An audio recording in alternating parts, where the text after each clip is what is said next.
For today's video, Max set up Tailwang Helix, Explorer suspension, muscle coil spring and AC off-road at a leaf. Explorer na shocks, tapos muscle leaf na coil spring.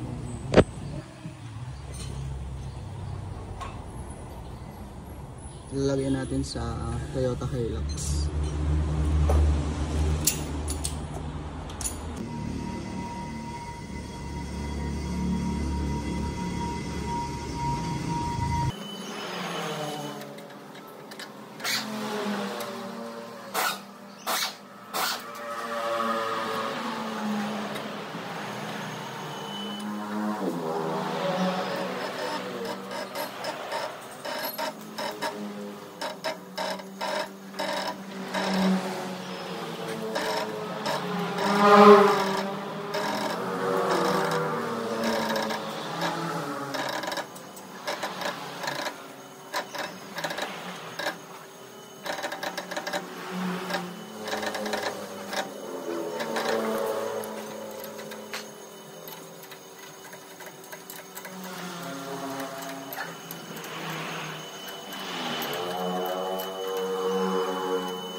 So yan guys, ganito lang yung paglagay ng ADA lift sa mga naka-lift spring.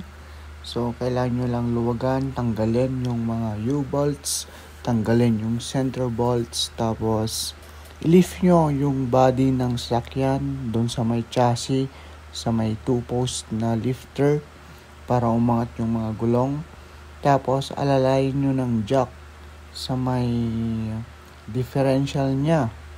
Tapos, pag natanggal nyo na yung mga U-volt at saka center volt, unti-unti yung ibaba yung jack na nakaabang dun sa may differential para bumaba yung differential sa may lip spring. Saka nyo ilagay yung add a leaf. Tapos, ilagay nyo yung center volt. Tapos, yan. Tapos, ito na, nalagyan na natin yung shock absorber sa likod. Yan, napakataas na nito. Tapos yung add a leaf. Tapos dito sa harap nalagyan na rin natin yung shock absorber tsaka yung muscle leaf na coil spring. Ito na yung kinalabasan guys. Yan, peace up. Bye bye.